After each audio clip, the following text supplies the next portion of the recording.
Thanks for tuning into Power Athlete Radio. Every well-rounded strength and conditioning program has two distinct elements.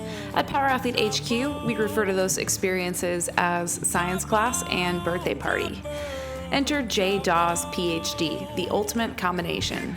Hear how the vice president of the NSCA meandered through his career educating himself and in turn his athletes.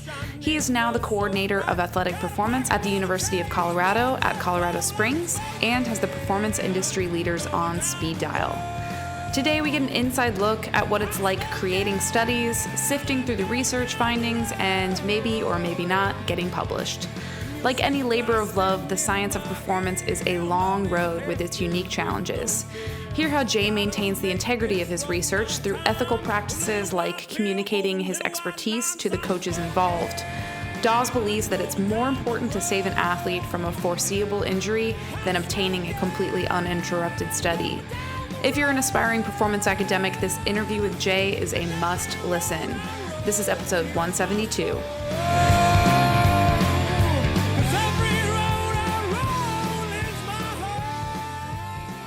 Power Athlete Nation, it is that time again. You're tuning into Power Athlete Radio, the premier podcast in strength and conditioning. Say it again, Luke. Say it again. The premier podcast in strength and conditioning. Honestly, many have likened us to what Dippin' Dots is to ice cream. The ice cream of the future. What are Dippin' Dots? You don't know what Dippin' Dots? It's because it's the ice cream of the future. They're little frozen pellets of ice cream.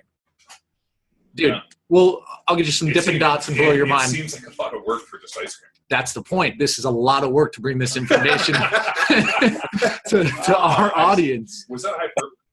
Yes. I thought it was a hyperbole. Oh. Hyperbole. No? I'm clearly the idiot in the room. Well, you are the computer science major, so. But, all right, people, quick public service announcement before we get going. If you're listening to this and you have not heard about our Toes Forward giveaway going on Instagram, hit up powerathletehq.com/toesforward to find out what swag you can win by simply snapping a picture of your feet toes forward. It's over like $3,000 in gifts, dude. It's pretty amazing. Actually, stuff keeps showing up here at the office. Yeah, and John keeps trying to open it. Yeah. Every time somebody comes, I'm like, oh, what is that? Remember when I open up and you're like, no, it's for toes forward. Remember when the skull candy stuff came? You were like opening it and I like dove and knocked it out of your hands? Well, I looked and I was like, I better not open that. And then I got kind of jealous and I just started ordering stuff myself. Play with it, so Luke said you got to order it. So no, we got some pretty amazing stuff. And for the toes forward, the only thing you have to do is put your feet nice and vertical, toes forward, snap a picture, preferably in an interesting place. Yeah, be creative. Yeah, be creative. Right. So winner's gonna be selected at random, and it's a $1 grand prize winner. What else do I want to talk about, Tex? Wade's Army. Wade's Army. We're in the midst of our fundraising efforts for Wade's Army. I'll hand it off to you guys. You guys are the honchos there. So we've had an amazing campaign so far. Again, knowledge is going to be the theme throughout the year, just really educating people what neuroblastoma really is. So every Friday, check for a fact graphic, and all you have to do to really help us is republish, repost, and spread the word on what this is. We're right at 50% of our goal. We got less than 70 days before the big Wade's Day, November 12th.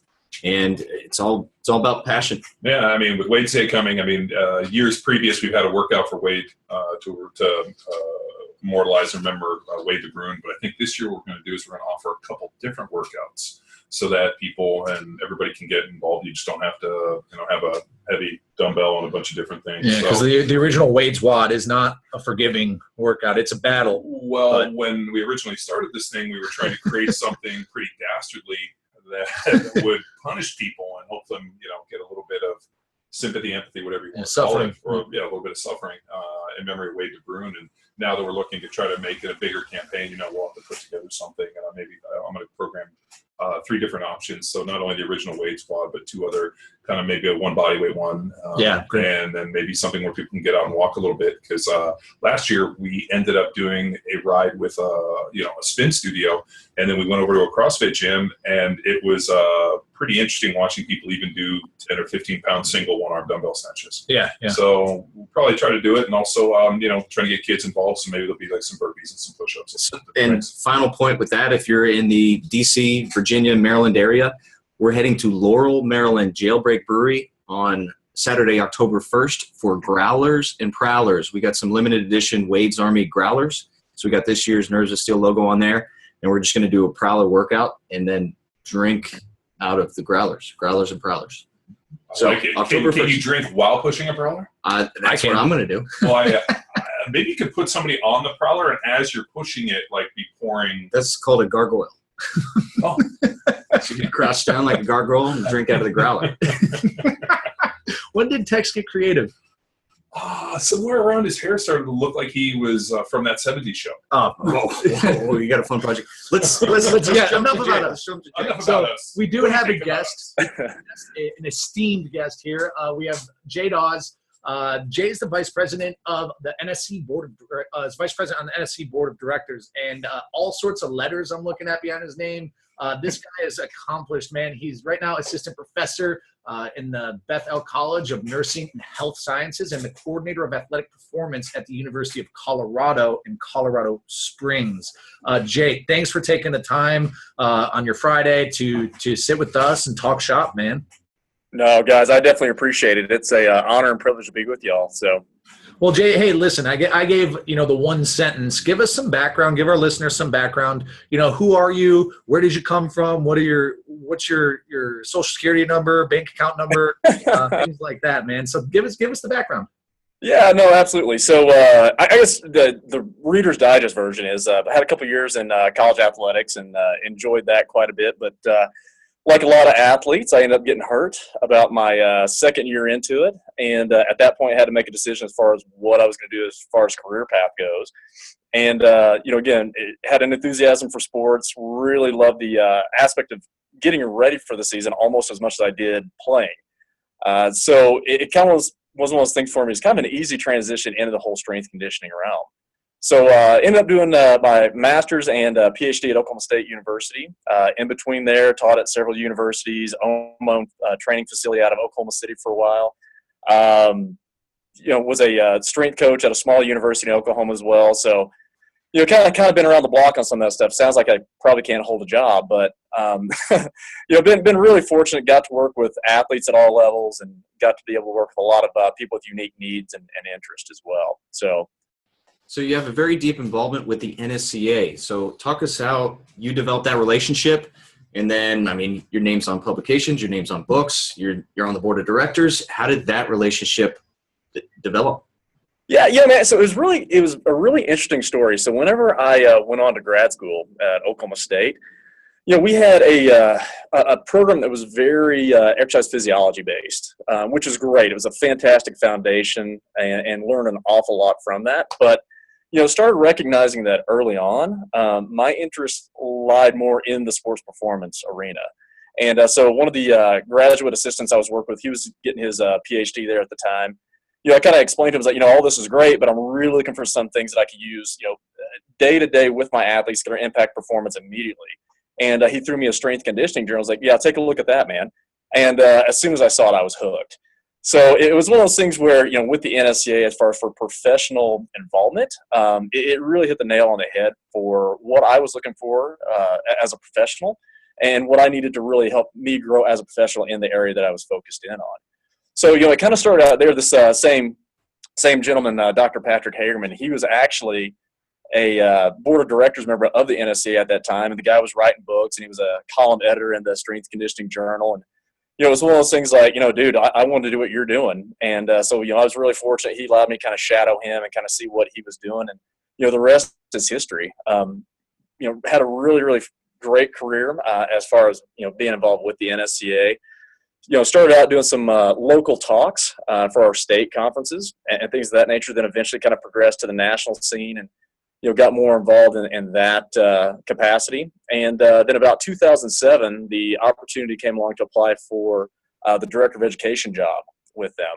And, somebody at the NSCA headquarters said, hey, we're looking at your background, and, really you put the check in the box for a lot of the things that our members do. So you've done some personal training, you've been a strength coach, you've been an academic, would you ever consider this? And my first thought was, no, I don't have any interest to do that at all. And, because at that point, we had a facility. It was roughly 6,300 square foot. We had built it up in about 3 years from 1,200 square feet to 6,300. We were running athletic conditioning camps. Lots of great stuff going on. I was about halfway through a PhD, and, things were rocking and rolling. And, after a little bit more conversation with my wife and, some good friends, we started looking at it. And, realistically, the amount of contacts I could make at the NSCA from a professional standpoint and the growth that I would get there was more than I could get, in a lifetime staying where I was. So we basically took the jump. I went ahead and applied, and really still not sure how I got the job. I know some of the guys who actually applied for the position that I was kind of in the final runnings with, and these guys are heroes of mine. Like, they were really, really dialed in and just great coaches and great professionals. But fortunately, I got the opportunity to do that for about 3.5 years. And, kind of as I, progressed in the NSCA and in that role, it was one of those positions where, from there, the only next move would be like an executive director position. And my skill set definitely did not match that.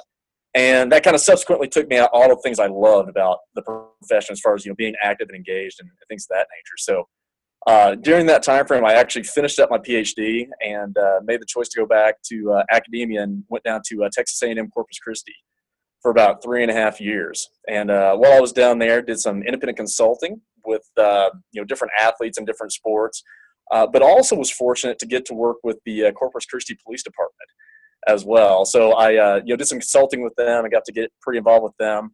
Similarly, when I was at the NSCA, we started something called the Tactical Strength Conditioning Program, which really is aimed and focused at trying to help your first responders.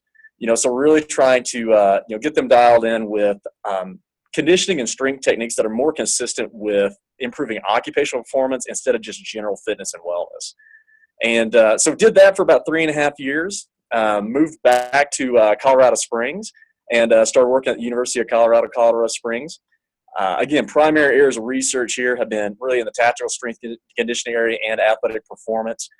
And then recently, about a year ago, I was hired as the coordinator for athletic performance for our university as well. So, right now we get to help coordinate the strength conditioning programs for all our intercollegiate sports and get to do that.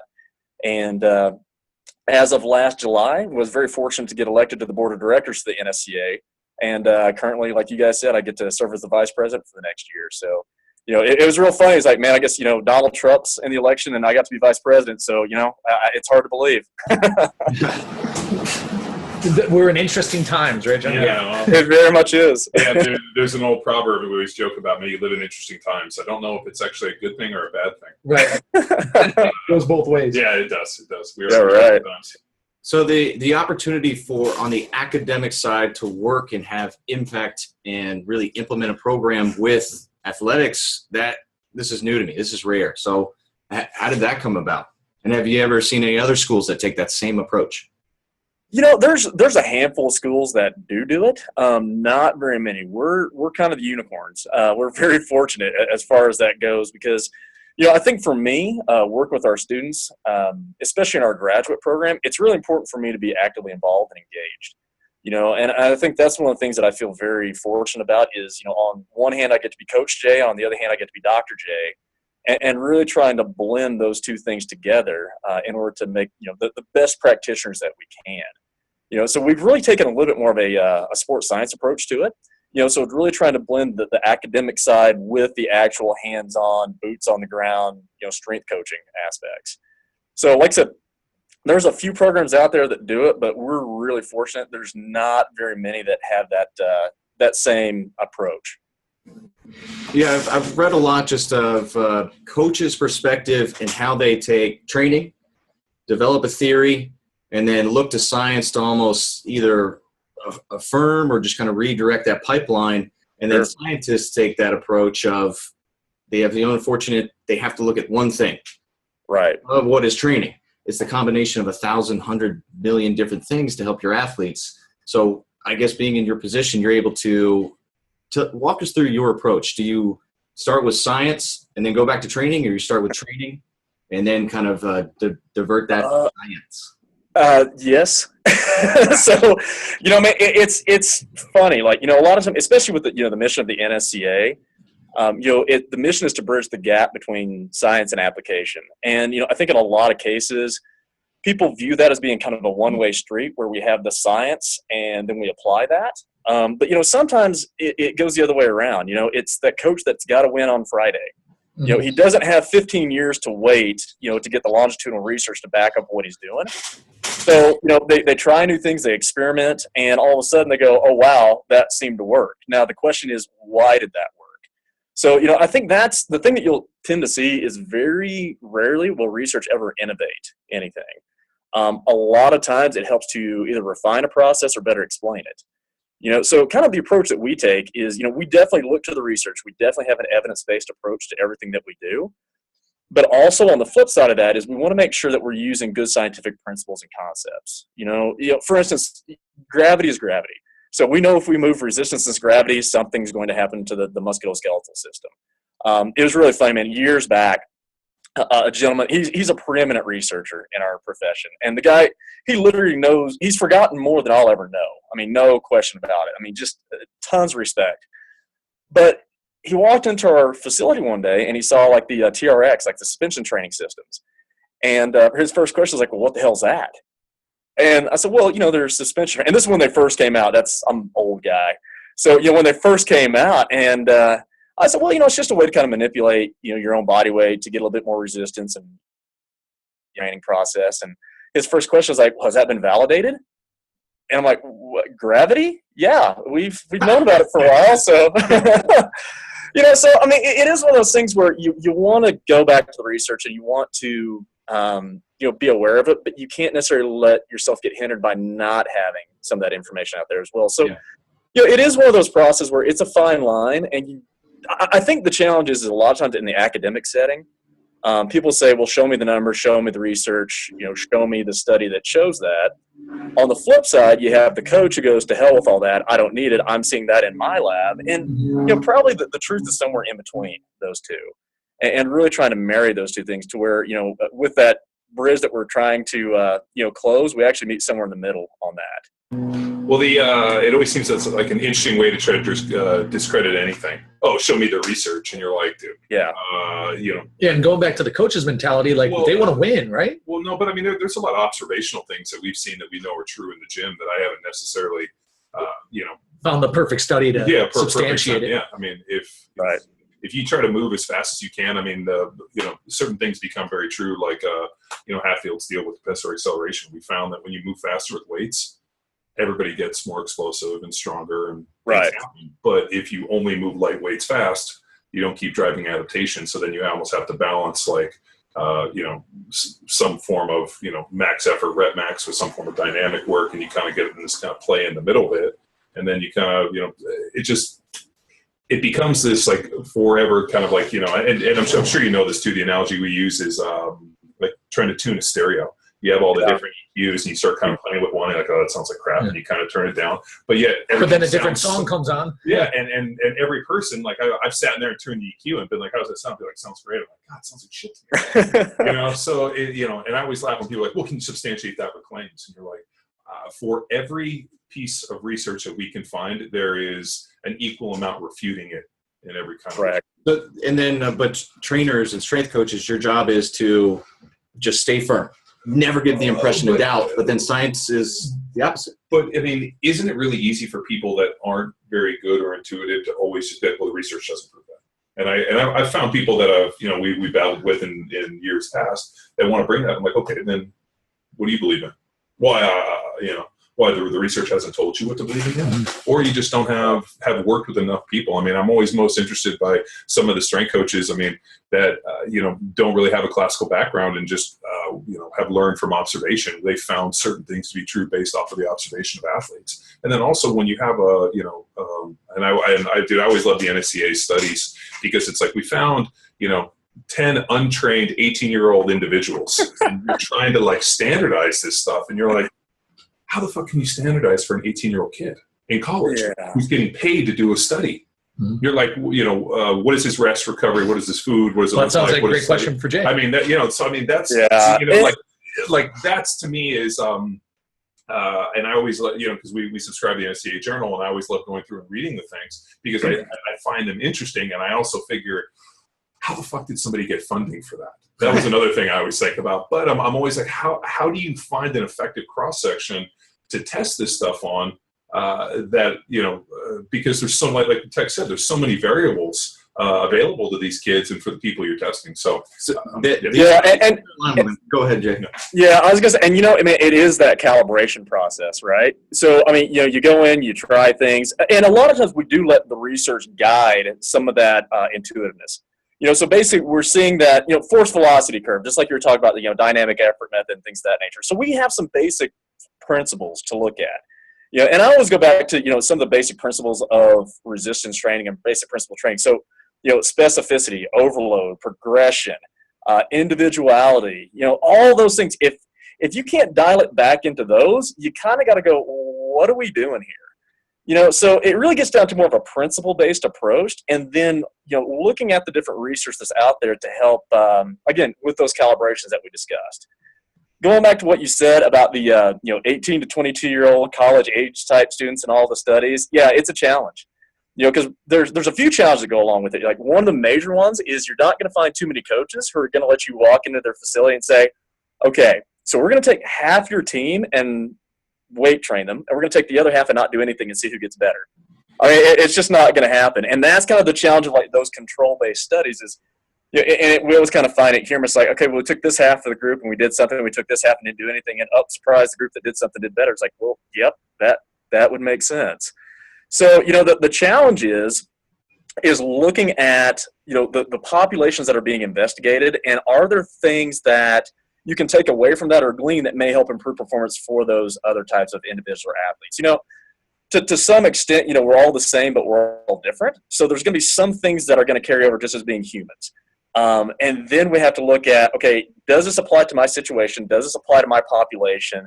If it doesn't 100% apply, how do I integrate that into my program to see if it's going to work? And again, that's the one thing I would, certainly advocate for is making sure that we've got those processes in place to make certain that we do have some kind of a framework to make our decisions. One of the other things we see a lot of times is, a lot of the research we do here.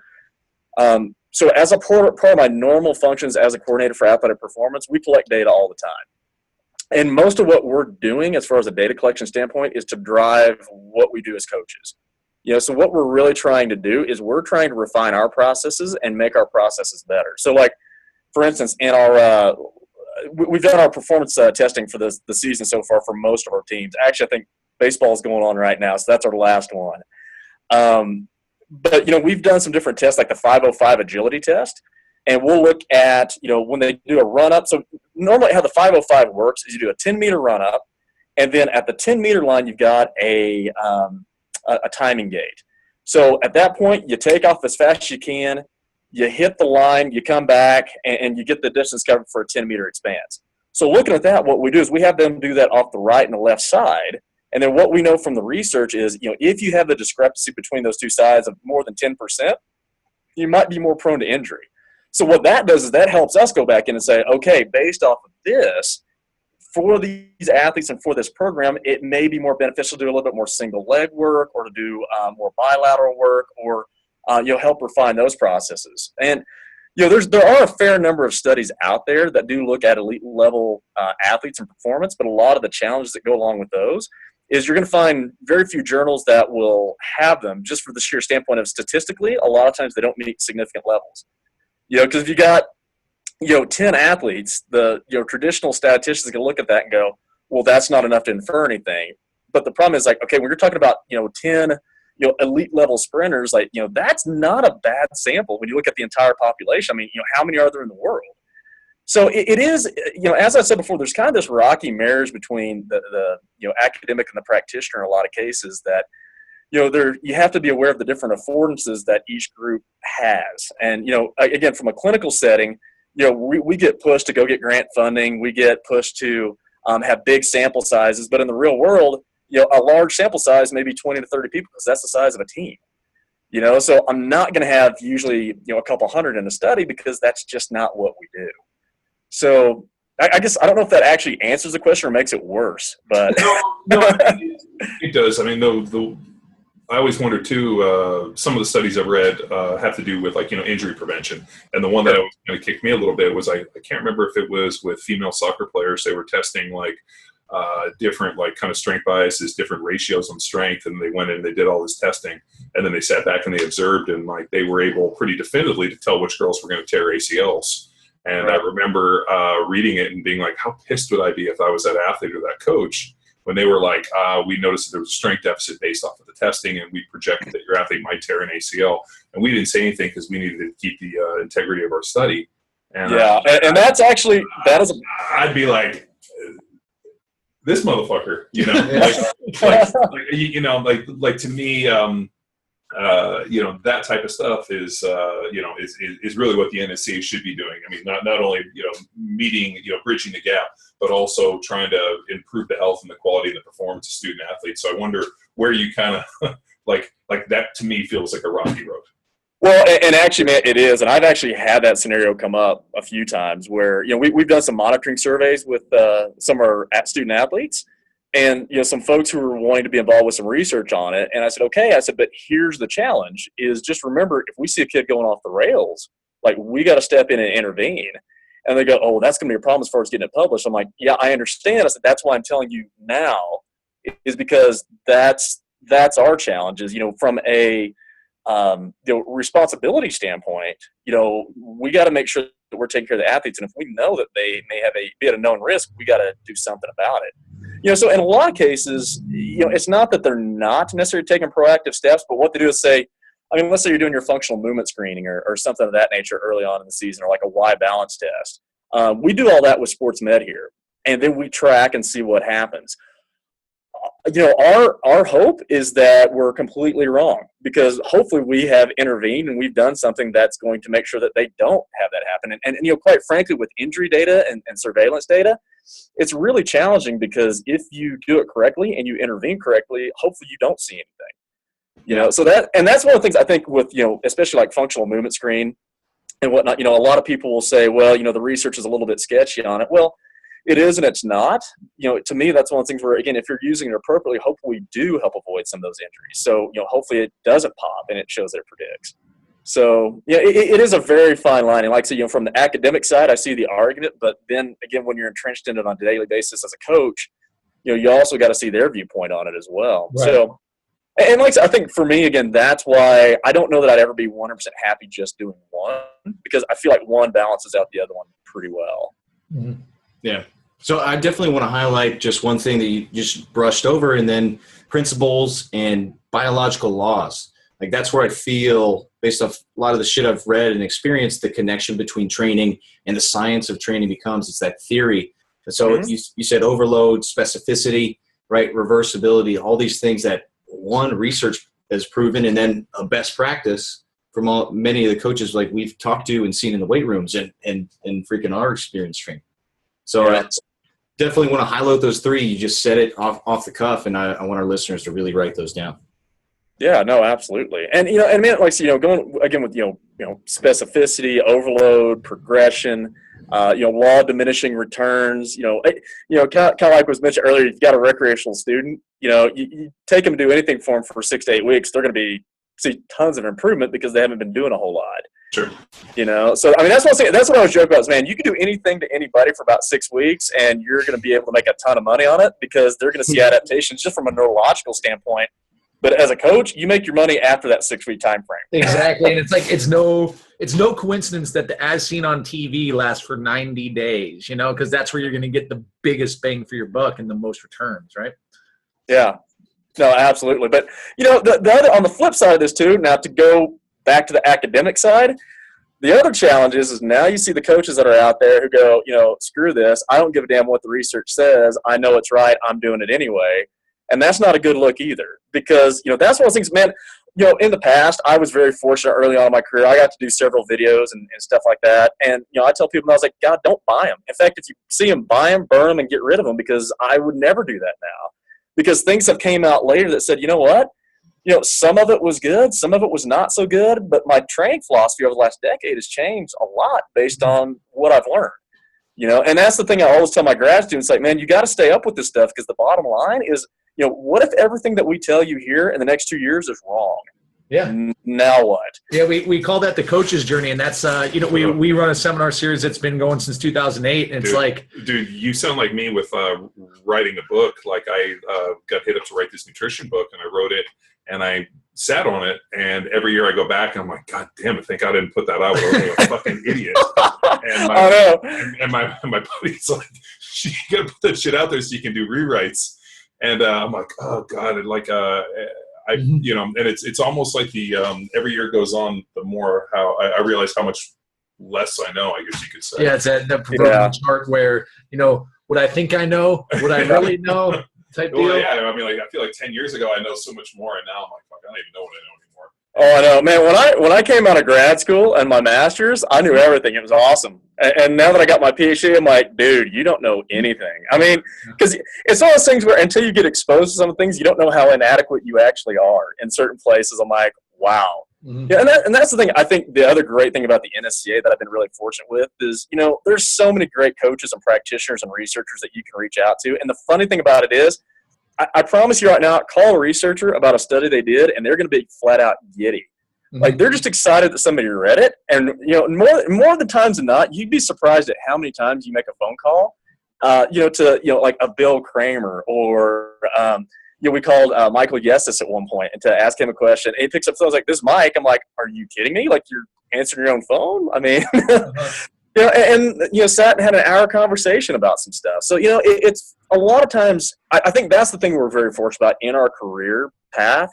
I think you run into a lot of people who are very genuinely interested in helping people and really want to disseminate information. And again, a lot of times we have, little disputes about the things that, people get really passionate about, different training methodologies and methods and things of that nature. But, bottom line, man, there's a lot of stuff out there that works. And, it's funny. My students will say, well, what method do you ascribe to? And, what do you do? And I say, yeah, I had a situation where I had a West Side guy, and then all of a sudden, a guy that was just purely Olympic lift, which one do you gravitate to? I'm like, man, I gravitate to what works. And I'm not going to exclude anything that may help improve performance, whether that be, a West Side technique or, your, more pure, Olympic weightlifting style stuff. Where somebody is in the training life cycle. I mean, that's something we've really observed is that, a lot of these different training methodologies apply for where an athlete is in their life cycle. Like, if you were to take we fought against this, you take something like a beginner and you put them in a West Side deal, they don't have the central nervous system efficiency or the strength or just even the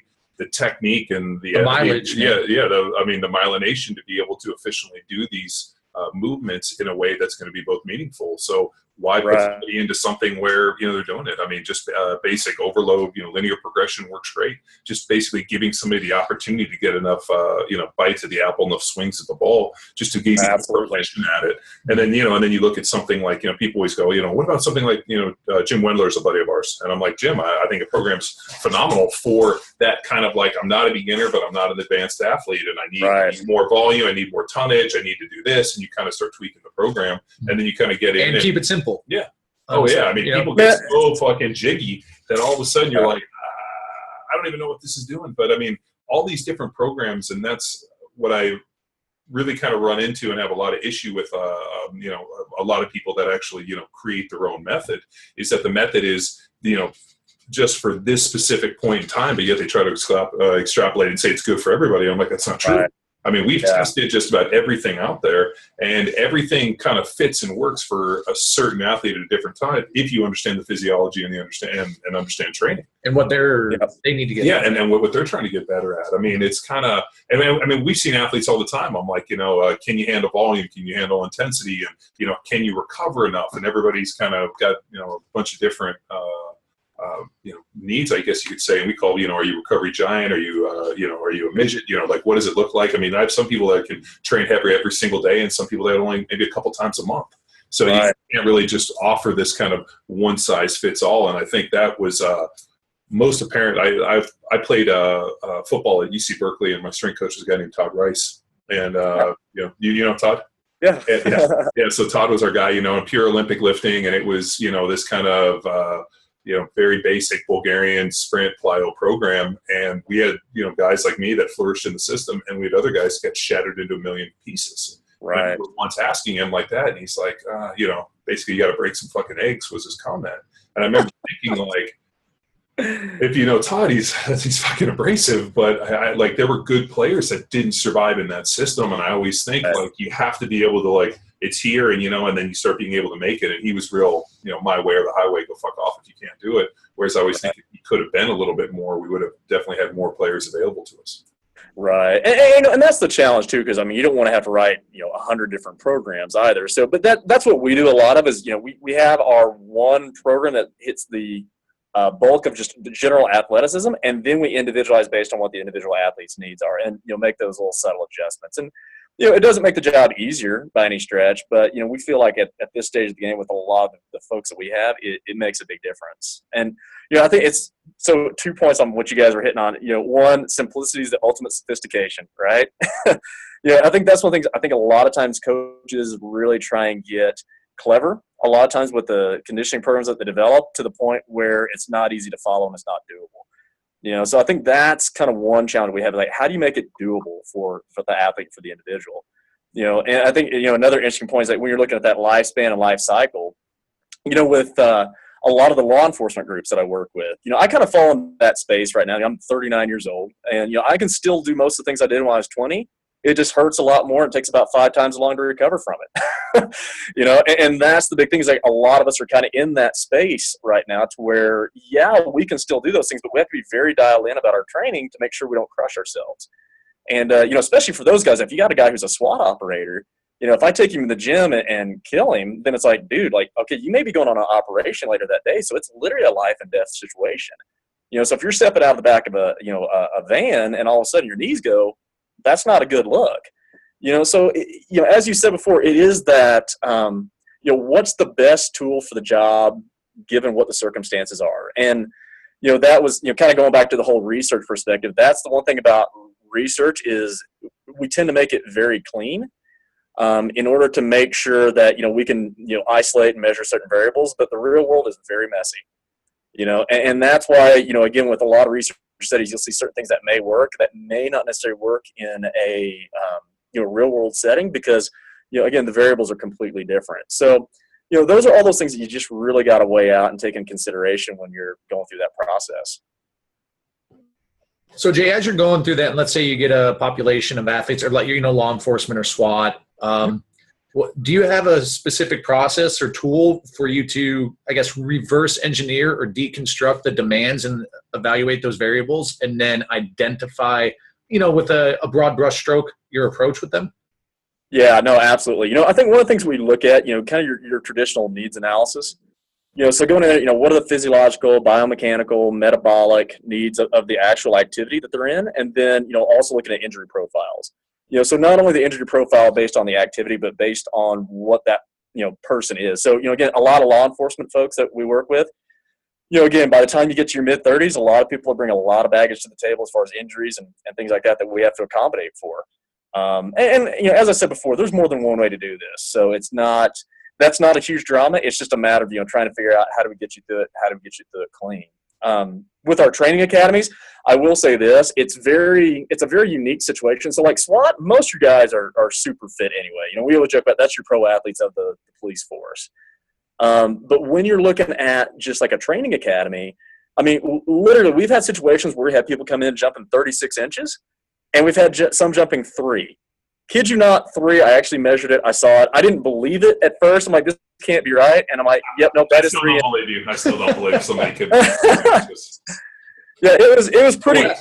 Tex can only jump 3 inches, right? Times 10, yeah. Let's get him out down the vertex. Yeah, we got a vertex. Let's see it, bitch. Yeah, no, it was fairly underwhelming, really. But and here's the funny thing: like the guy that jumped 36, no control whatsoever. I mean, it was just an all-out freaking 36-inch jump. And I mean, so have you guys seen the old Police Academy movies? Of course.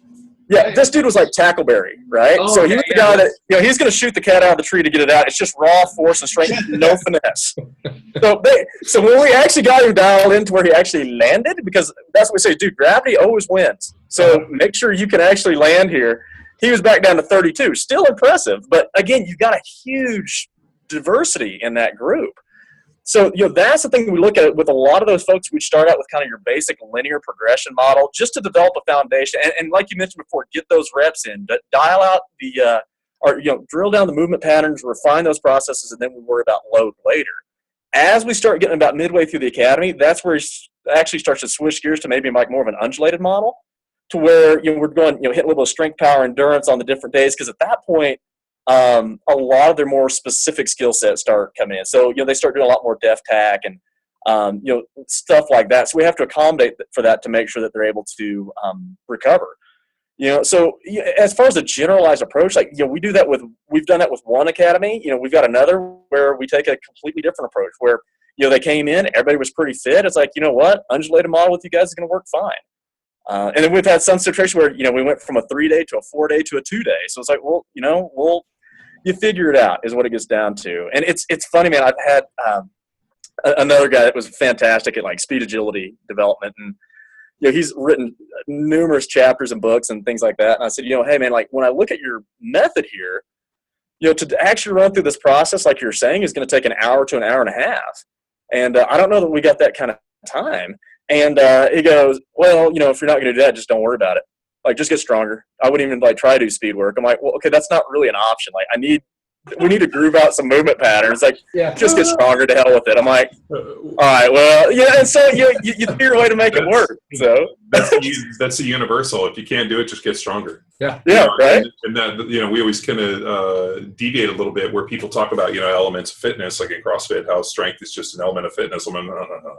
Strength is the platform on which everything else is built, because if you got strength, you're probably 90% there on just about everything else. Yeah. So, right. and it's true. Just in our training and what we've seen with people, definitely the stronger athletes, have, apply faster or learn skills at a quicker skill acquisition. And it's even, what's interesting is this was just Jay observation for us in terms of kind of putting the stronger people through maybe more complex movement flows, and then we then go shooting with one of our Navy SEAL buddies who has the same observation, that the guys who came in who were fitter and stronger took less rounds to kind of adapt to the handgun training that we were going through as well. So I work as a contractor for Naval Special Warfare, and I go and I teach performance for the SEAL teams. Oh, okay. So I had a pretty good background of working with those guys and got a couple of opportunities to go to their shooting schools and do some training stuff with them. And the thing which was universally true is that the people that were stronger and well-trained needed less work to get to where they needed to go. And then our other buddy teaches a bunch of private, kind of civilian type stuff. He's a former SEAL. And same thing, these guys had never shot pistols, and basically just teaching them the movements and methodologies. In about 30 minutes, they were proficient enough. He goes, for what might take me 2 or 3 days for the guy who's completely out of shape, deconditioned, big belly. Yeah, and to me, that's it's pretty telling. It's like, if you're stronger and well trained, your skill acquisition is so much faster. And and just even being able to, at one of the classes I went to shoot, he had me talk to the guys, and not a single one of them had any concept of what it meant. Like what do you mean training? Yeah. Going to the gym, treadmills. Yeah. Elliptical with my wife. And I remember thinking fuck, that's such a underrepresented. And then I actually got an opportunity to go down and work with Flexi down in New Mexico. And the one thing that I thought was kind of funny was, you go through and you ask people about training, and just being able to ask people how many drugs are you on? Yeah, while we're on the subject of kind of police officers, military, tell us more about kind of TSAC, because I know every year they do a conference. So yeah. What can people go there to learn? What are some resources I'm looking at the website right now that people can go to learn more about TSAC and their approach to just military law enforcement training?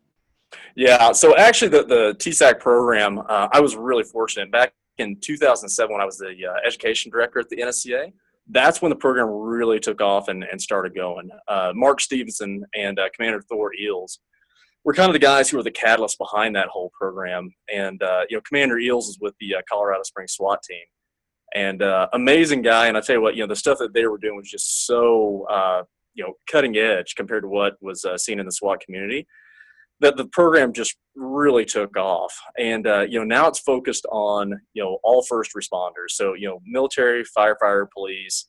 and really trying to give those folks the stuff that they need to be occupationally fit.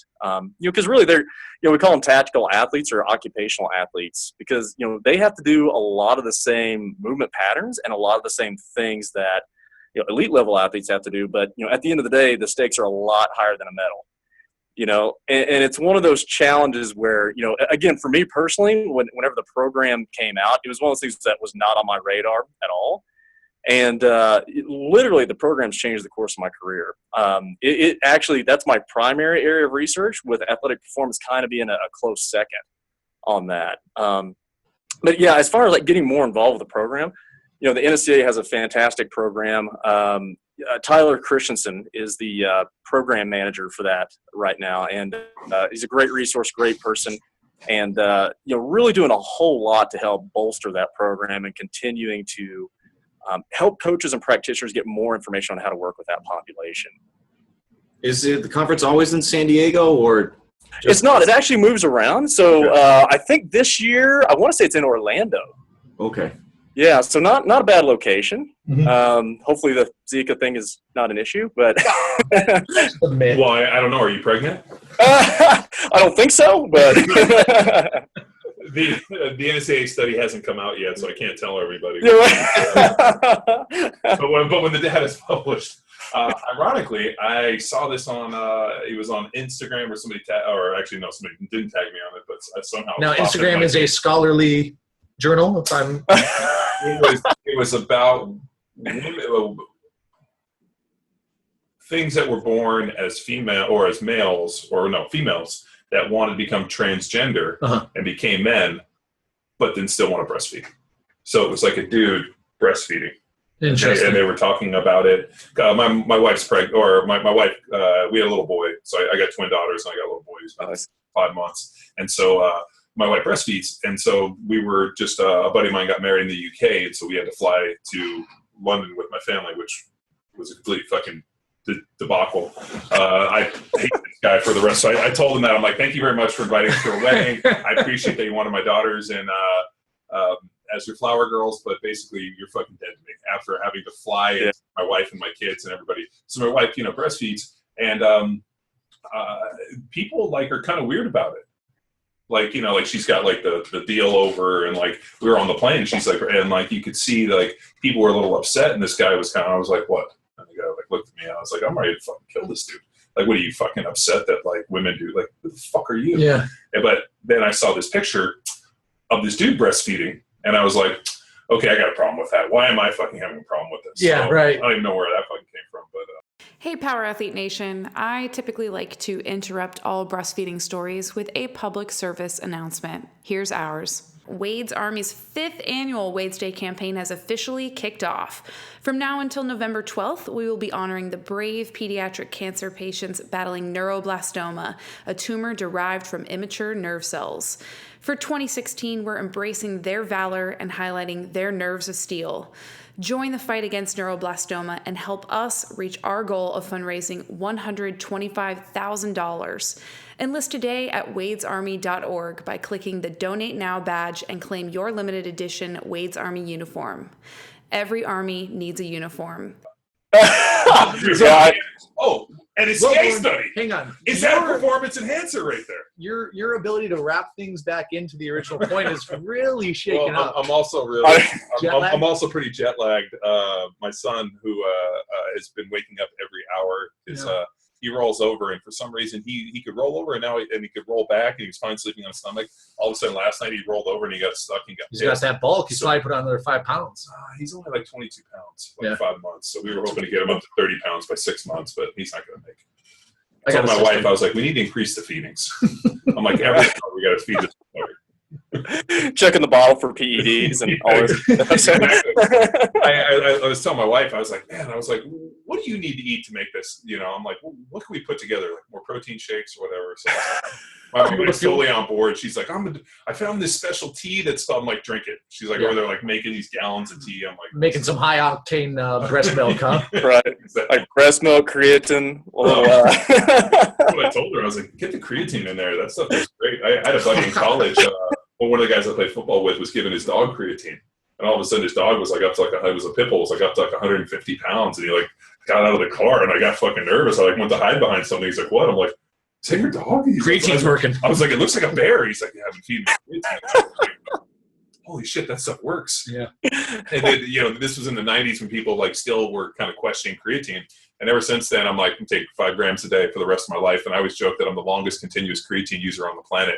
I started taking it in 1990. So at least 5 grams a day since 1990.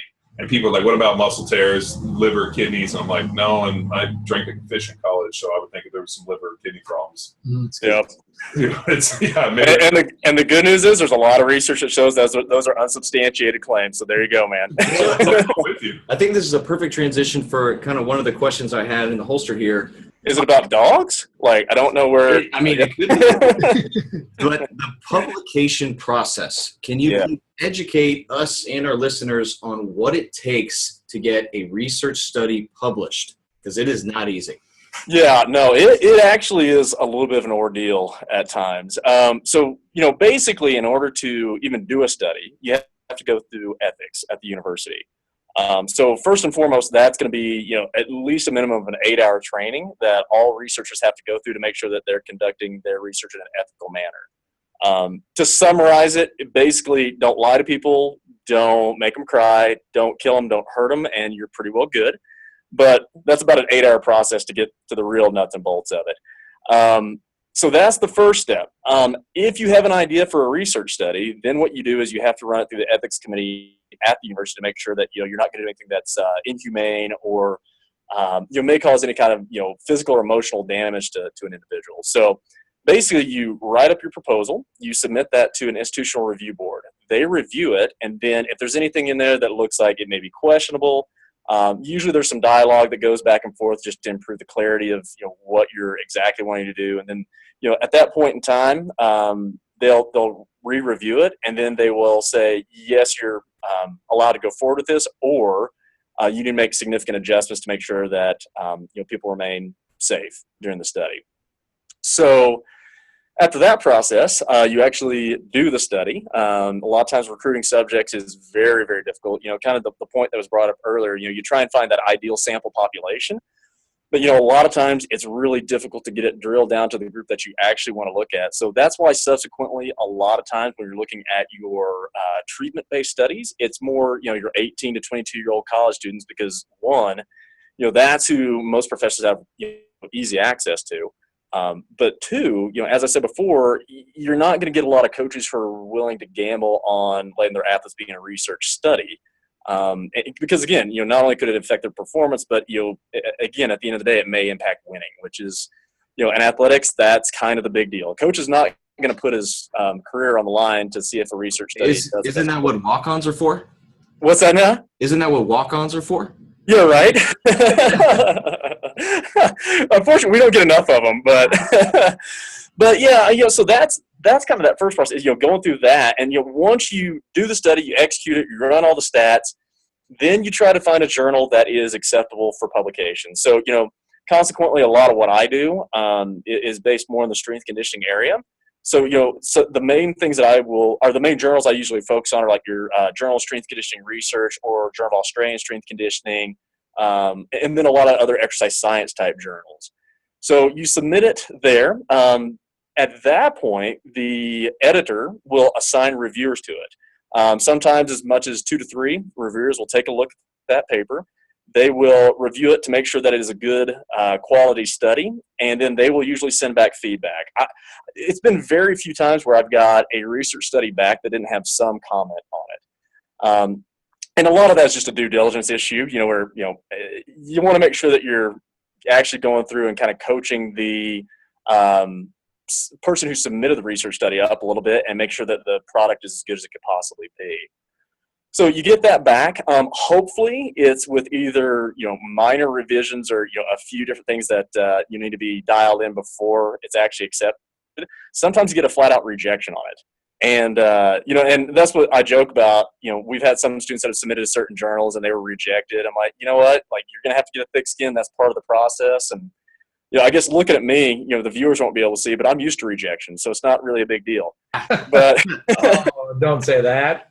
But that's the big thing is that, a lot of times it's not even necessarily that the study is not of good quality, but it may not be a good fit for the journal. So, that's the other aspect of it. So once it's submitted, hopefully it's a good fit and hopefully that works out.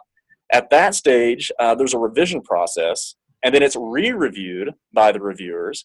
And then at that point in time, they say, it's either accepted or more revisions are necessary and so on and so forth. So it's a very in-depth process. So when revisions occur, do they have to redo the study or just how it's kind of worded? And no, usually it's wording and improving clarifications on stuff. Because there's a lot of things that I'll do that seem completely obvious to me, but the average reader of that article may not know. So it really is a very good process because it makes the communication more effective. Mm-hmm.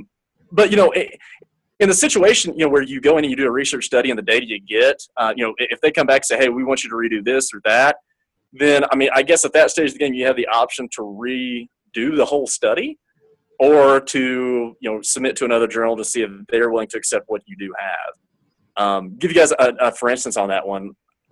Some of the research I've done with law enforcement, we've had archival data that we've looked at from fitness tests that have been conducted by the officers. So we go back in, we look at that data, and we help do some analysis and help them, again, refine their processes.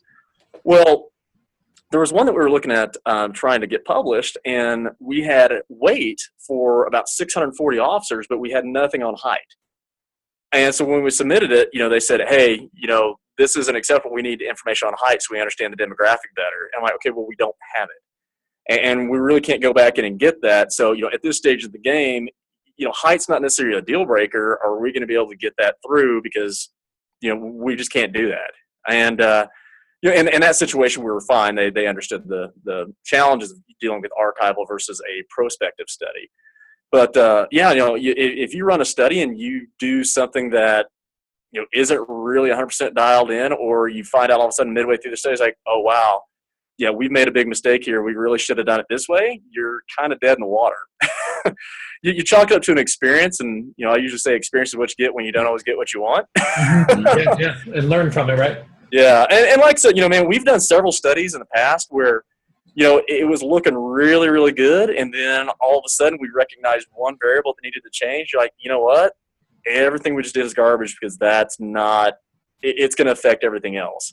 And at that point, you just go back to square one and go back to the drawing board. So, in a lot of ways, it's like coaching. You go through, you try your process. Oh, yep, that didn't work. We need to try something else. Mm-hmm. Yeah. So I kind of want to go back and just curious about your journey as a coach, Jay.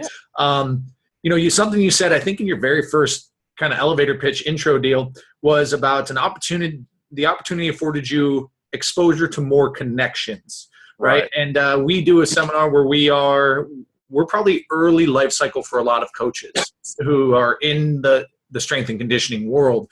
And what we try to do is really highlight that fact that you need to go out and you need to make these connections and pick up the phone, things like that. And, be told I'm kind of at the fort, keeping things running, but Tex is our guy, our feet on the street. He's the one on his big Abon journey to make these connections on our behalf. And then John has more than through his 10-year NFL career than most will ever reach. Right.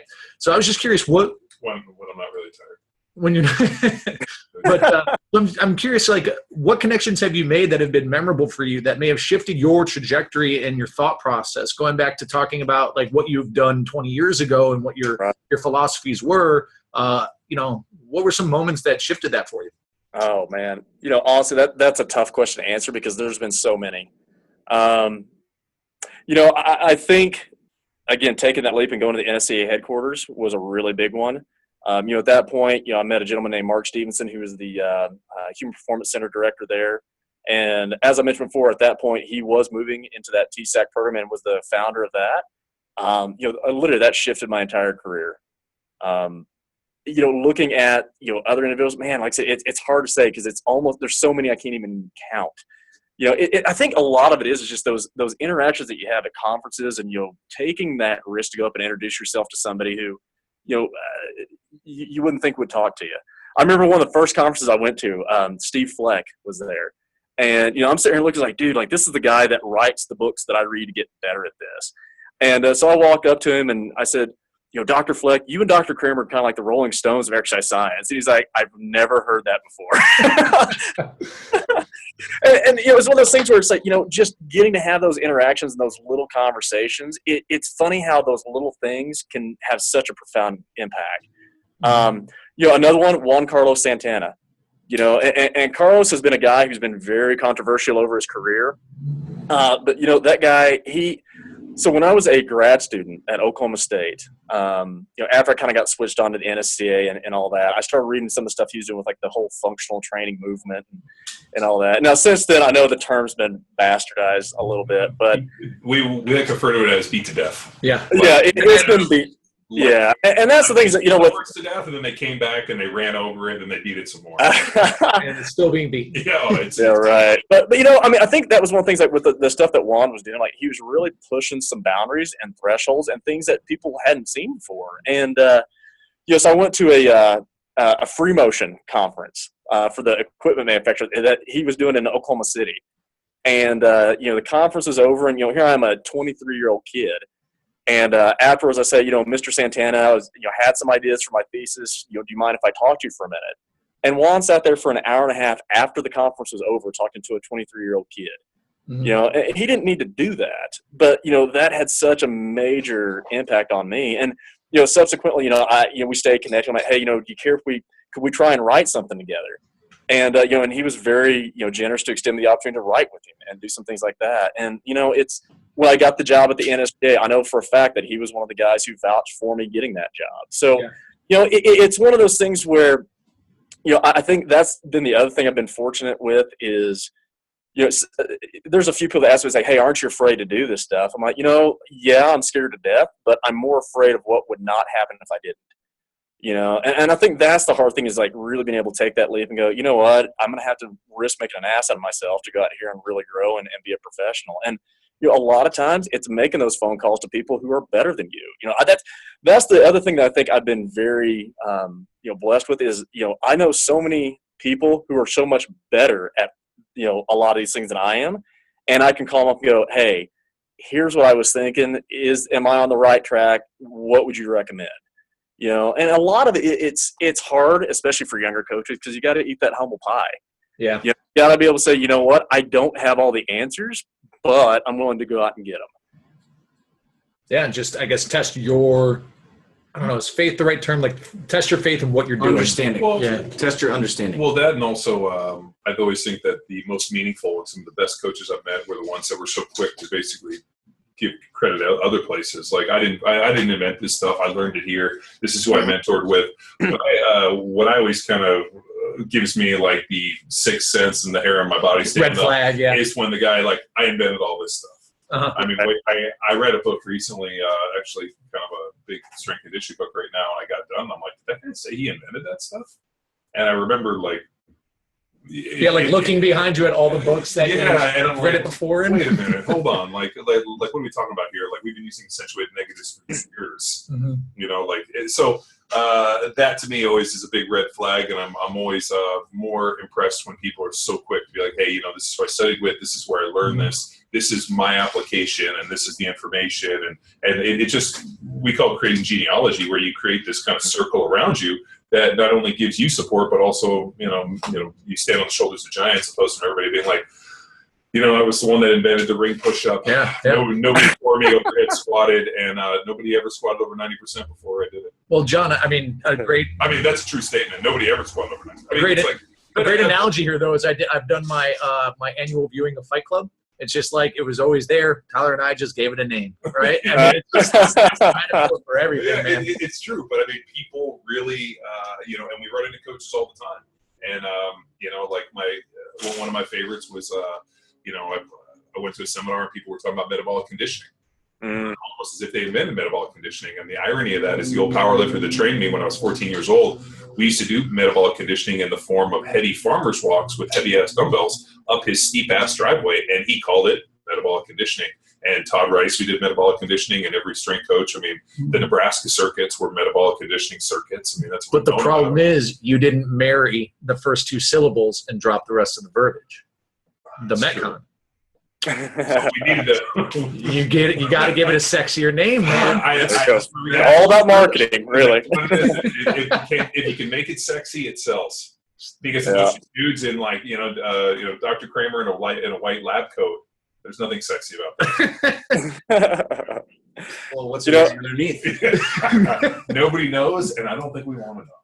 Yeah, and that's the challenge, man, and that's what I'll tell my students because they come in and they're fired up to learn, and they're great kids, and they know so much more than I knew at that stage of the game because they got so much more opportunities available to them. Mm-hmm. I remember, if I wanted to know something, I had to call a coach and go, "Hey, how are you doing this? How does this work?" Versus now, you can get almost anything you want at the click of a mouse, which is also the danger. Because I'm against it. I think the internet's a fad, and I hope it goes away. It's like pockets and stuff.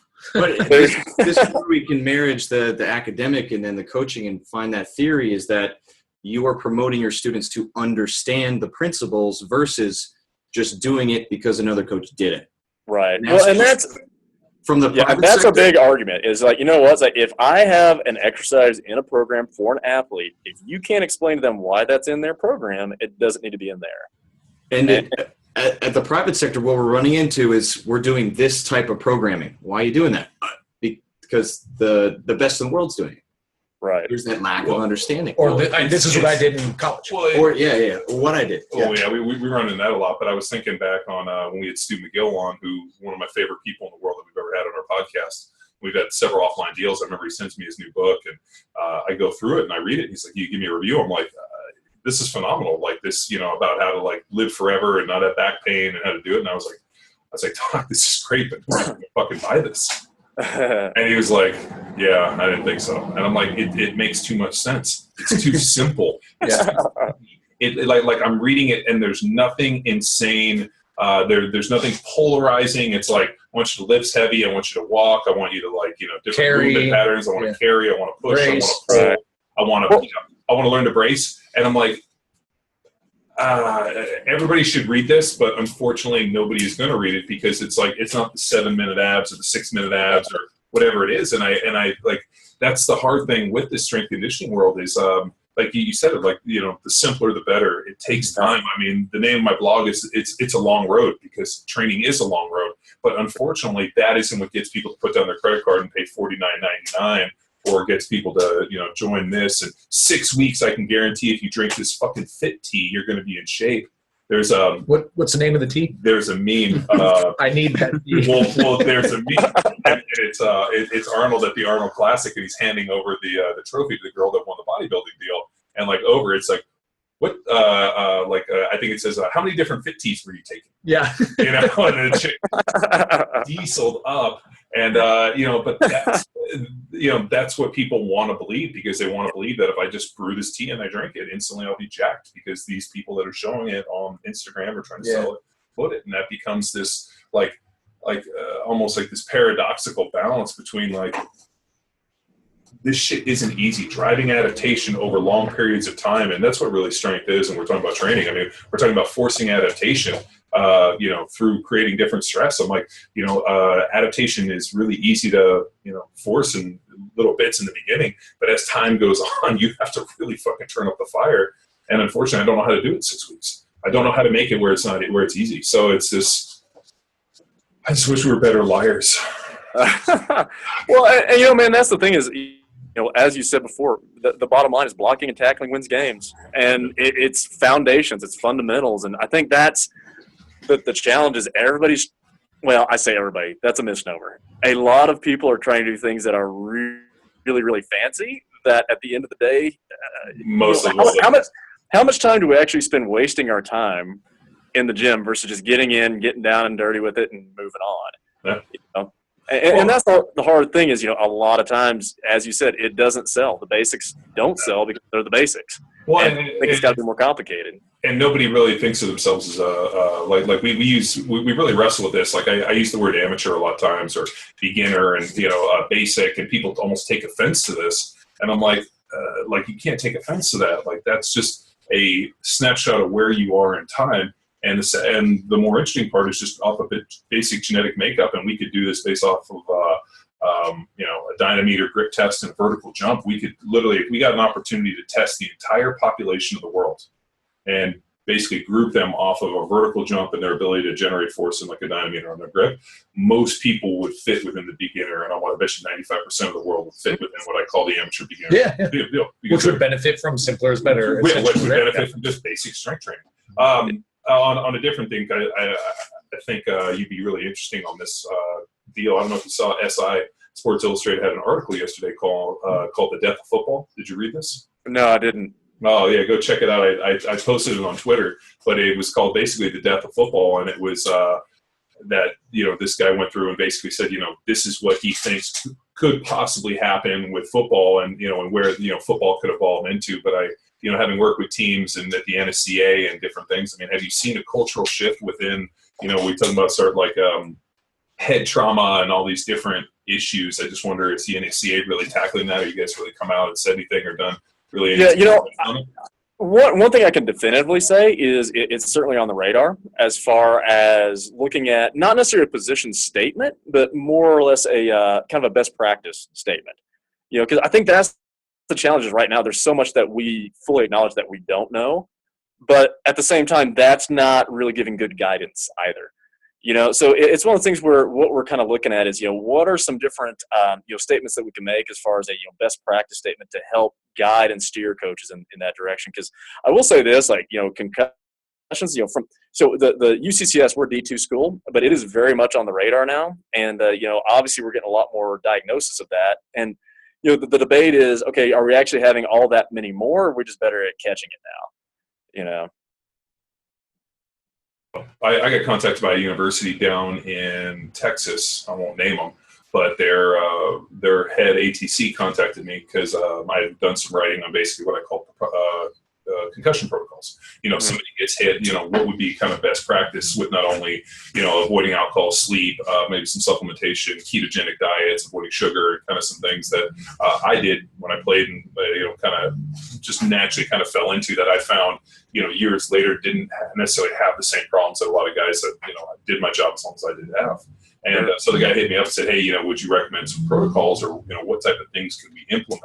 And I kind of wrote out like, hey, if somebody gets hit and you observe this, these are the things. The one thing I wouldn't do is give them any sugar, and kind of went through and say, hey, I know Gatorade's giving you guys a lot of money in different ways, but I would definitely avoid pumping them full of glucose and post concussion, and just kind of went through these little things like basically having them avoid alcohol, which is tough for college kids, and just kind of like laid out, this is what I would do if I observed, and this is kind of the direction I went. And the guy wanted to basically come out with a post-concussion protocol based off of this. And I thought that was actually pretty sharp. And, these guys are reaching out to, people like me or just, people really just trying to stay ahead of the curve on this idea. And I think if the NSCA could come out, I just don't know, how you navigate that. I mean, you have a situation where, all of a sudden it's become, and this article was really interesting. If you get a chance to go read it, what people don't realize is this whole thing would have been a complete moot point and would have never come to the light of day if the NFL owners had actually given the players lifetime medical benefits. So when they did the CBA and when we played, we only get 5 years post career of medical benefits. And the owners have been hardline to never give lifetime medical benefits that all the other professional sports have. Baseball, you play one day, lifetime medical. NHL, all these different people. The NFL, the owners have been like, fuck those guys. We don't want them. And so as a result, all these concussion lawsuits and a lot of the problems the guys were facing was because they could not get insurance medical benefits after they stopped playing because they had these pre-existing conditions. So the lawsuits were filed against the NFL, and this whole thing, all of this shit came to light because the NFL and the owners were cheap on the front end. If they had just been like, let's just give all these guys lifetime medical benefits and we'll just sweep all this under the rug, not a single thing of this would happen. It's probably going to be their downfall, which always is interesting. You always look and think, greed is really what kills people. And, and reading this article yesterday for SI was to me like, you have a situation, and actually a guy hit me up on Twitter that, they had to cancel football at his son's high school because they only had 16 kids go out for it. So parents, so they canceled freshman football because they could only field 16 kids and they didn't feel comfortable fielding 16 kids on the team. And so he's like, I don't even know what to do. We're thinking of changing schools. What should we do? And I'm like, pick another sport. You know, like, I mean, you know, I always say, you know, the best stuff I ever learned in this world was playing football from my parents. But if all of a sudden football was gone, would I all of a sudden stop teaching life lessons? Would I teach my child not to compete? Would I have them stop training? No. Just find different avenues to do it. And really, in that article, they talk about the evolution being something like rugby, taking more rugby-type practices and evolving the NFL into something that looks more like a world-type sport, and then they can compete in the Olympics and do different things. So I thought it was really fascinating. And it all comes down to greed. NFL owners, you're going to kill this thing. They seem nice on TV and on Hard Knocks. And ballers. And on Ballers. Is that not how it is, John? Are you? So my don't pull the curtain off. No. I'll just give you one story. So I played. I got drafted to play for the Philadelphia Eagles, and so you go through training camp, and the final cut before training camp falls on I think it was on a Sunday. Well, Saturday they invite you. You have to go to the owner's house for a party. So you show up to the owner's house, and it's basically like a fun carnival party for the owner's kids and their friends. And guess who works the events and the rides and the games? And it's all a write-off. You got to like that. And so you show up, and you're like, fuck, the owner invited us to his house, and I'm over there playing hopscotch with these kids. And guys are on the bubble thinking fuck, if I show up and I do a good job, maybe they'll keep me. And so the worst is guys that show up, and they're all out there hustling. 8 a.m., cut those motherfuckers. And I remember walking in, and then all of a sudden seeing the Grim Reaper come and sweep those dudes out the Turk. And I remember thinking, those dudes were over there damn, hustling. Lucky day, over there playing games with these kids, having a great time, just get whacked the next day. And then and so that was my freshman year, my rookie year. Second year, same thing. And I remember seeing this happen and being like, I'm not going anymore. So third year, I just never went. And thank God they never cut me. They ended up trading me, but they didn't cut me. But that's when I realized that you're just hired help. Yeah. So that's almost thinking the next day is did you guys not see how I performed at cornhole the other day? I played fucking hopscotch with this fucking dude's kid, and he cut me. And I was like, you can't teach hopscotch like that. That's natural ability, baby. These guys are business people. This is dollars and cents. You think all of a sudden free, goodwill and hopscotch is going to let you make a 6-figure salary? Yeah.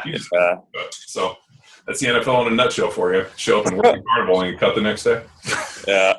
It's actually funny, though, you're talking about concussion protocol and things like that. That's kind of going back with the research side of it. That's one of the challenges of doing any kind of research like that is I can't write up a study that says, okay, we're going to go concuss people, and then we're going to not give them see what happens.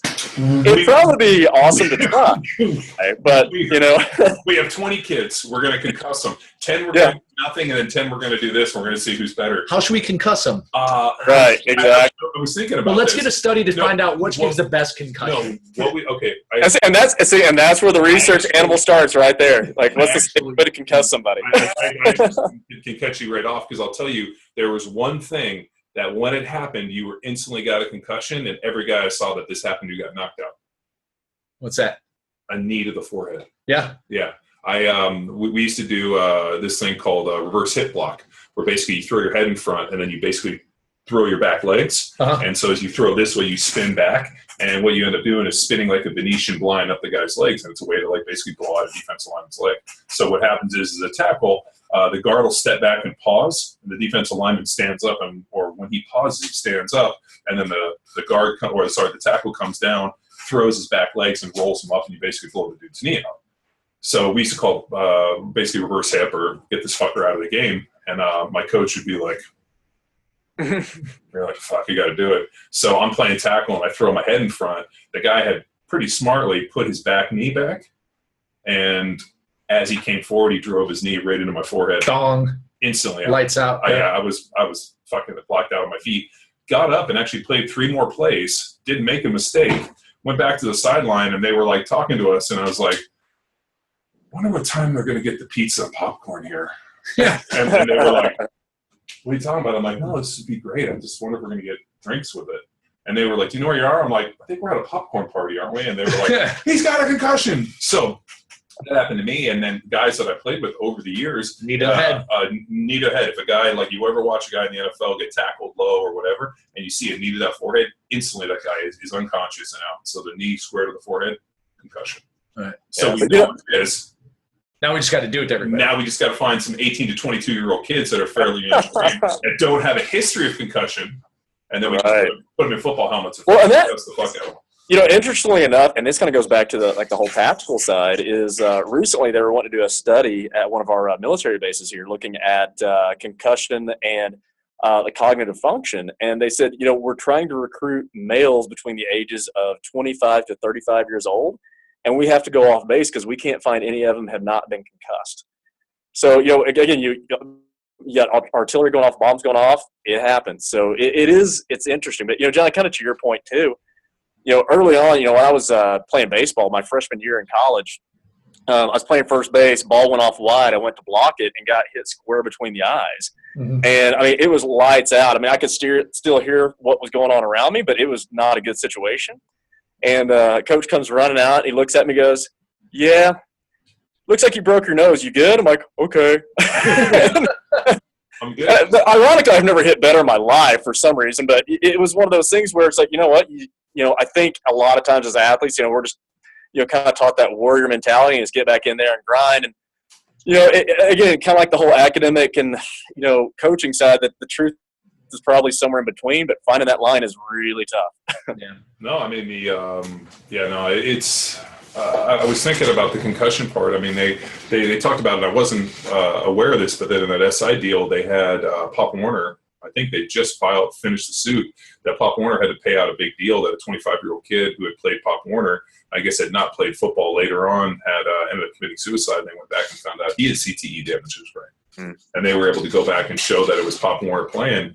And ironically, my older brother, both my older brothers played college football. And I remember my brother Eddie he's still a tough fucker, but he ended up taking a knee to the forehead and was actually didn't have any had partial vision in one eye. So he said basically this side over was like he couldn't see. And I remember like he was messed up, and I remember I went down. I was like, "You all right?" He's like, "I can't see out of my right eye." And the coach was like, "Just fine, just keep blinking. It'll come back. It always does." And I remember I always joke. I'd still joke with my brother about it. He's like, "Yeah, that's pretty serious concussion based on all the stuff." I'm like, and he's a lawyer, so and he's really, really smart. So we joke that obviously didn't mess him up that much.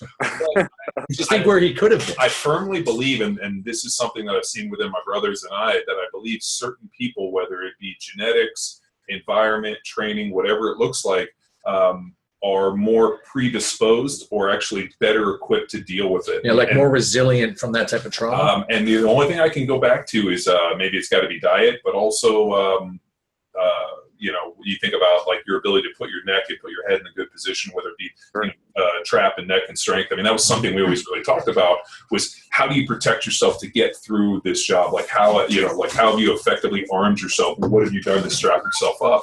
And, for me, a lot of this stuff was, I guess I don't even know what the word. The only thing that keeps coming to mind is I have two little girls, and we have a pool. And so from the time they were little, I put them in the water, and they swim. And when I swim with them, we do something that's called drown proofing, where I actually swim underwater, and as they're swimming, I pull them down and hold them under. And I do it all the time. As soon as we get in the pool, I was telling them about how I drown the kids. I don't really try to drown them, but I pull them under all the time, and I hold them under, or I'm like, okay, let's go down and sit on the bottom. And so we're always knowing, and literally those kids, I can toss them, hold them under, do whatever, and they literally just come to the top and keep swimming. And we had our neighbor kids come over, and they were kind of in the water, and all of a sudden I was watching them do it, and the kids got all nervous, and they're like, "Mom, he's trying to hurt them," and they were like, "We're fine." So that same mentality from the time we trained was this idea of why are you lifting weights? What's the fundamental reason for training? Well, I'm doing this for performance, but I'm also doing this to put on enough volt, size, strength, and whatever, so that I can survive the task in front of me, and I can get out and come home safe. And I think with strength and conditioning for football players, they don't talk about that enough. They almost need to be like, hey, we're going to create my buddy used to joke, my buddy Rick used to call it building a meat suit. He's like, man, it's like you got to put on all this muscle and size and strength and build, ligaments, tendons, Wolf's Law, whatever you want to talk about, to be able to go out and effectively use your weapon and come home safe. And, to me, that's was really, really meaningful, and surprisingly something I've not really heard that people ever really talk about. So. Oh yeah, no, it's a big deal. Like, it's interesting you say that with the as far as the trap training and neck and things like that. There's a guy out of Australia who's doing a lot of really good things, Brendan Appleby, and he works with a lot of rugby league players, and that's one of the main strategies that they take is really trying to develop that neck strength. And subsequently we've done it with our men's and women's soccer players as well, because taking headers and things like that, it tends to be an issue. So I think that's the other good thing is we see a lot of these things happening in practice and in the real world, and there's a lot of really good research starting to come from that as far as taking proactive measures. With helmet technology, I can't remember which Virginia school it is, but they got one of the leading concussion studies going on in the world right now, looking at how to make helmets safer for kids to utilize and for collegiate and professional athletes. So there's a lot of really, really cool stuff that's going on to for lack of a better way of saying it, trying to make people more bulletproof when they're out there. Yeah. So slippery slope, man. Cool. What's behind the scenes? So out here, kind of on the outskirts, we know ACL injury prevention, now into concussion injury prevention. Like, what's on the edge that we haven't yet heard of that we should be on the lookout for? Oh man, that's a great question. I think really those are some of the biggest ones that we faced. I think it's not so much the what, but the how. I think a lot of people now have really gravitated to more of a movement-based approach with their strength conditioning work, and really trying to make sure that we have a good base of movement before we start overloading the system. Because fundamentally, it doesn't make a lot of sense to have somebody squat a heavy weight if they can't do it with their own body weight first. So I think a lot of it is, when you guys were talking about retro engineering earlier and things like that, a lot of it is going back to the fundamentals and trying to make sure that we do the basics exceptionally well before we start getting more advanced. One of the things that we'll see, at the Division II level, a lot of the athletes that we have, from a skill perspective, they're very good at their sport-specific skills. What we see is that they have some deficiency in their movement patterns. So that's what I joke about. Is a lot of times I'm more or less a glorified PE teacher. Because that's the big thing is just teaching them how to lunge, how to squat, how to push, how to pull, how to stabilize their trunk and torso. And it was really funny. I was working with the soccer team a couple of weeks ago, and we had a young lady who, after about 10, she accelerates pretty well, but after 10 meters, she gets in that position where she's got pronated shoulders, the arms are across the body, she's leaned too far forward. And, I pulled her aside. I said, honey, these are the things I need you to work on for me. And she goes, yeah, my coaches always told me I ran really weird. I'm like, okay, well, what kind of feedback did they give you? What did they tell you to do? They said, well, stop running weird. I'm like, okay, well, that's helpful. That's my favorite coaching cue. If it works. No. But sometimes it doesn't. I need you to stop moving like a weirdo. Oh. Yeah, stop doing that. Well, I don't know how to stop doing that. So a lot of it is just going back in and teaching them basic mechanics. And and like we said before, it's like a lot of it's not sexy, but it's just really trying to ingrain those motor patterns and programs, and making it where it's automatic to where they don't have to think about it. Automatic. So I think that's the big thing that we're seeing is a lot more emphasis on that movement-based approach and really trying to develop good foundational skills before we start getting as sport-specific with them. Yeah, we're right there with you. We just found a huge deficiency in people's ability to, one, lunge, and two, perform a step-up. Everything outside of that on kind of the private sector is all squats. We can find millions of Instagram pages dedicated to the squat.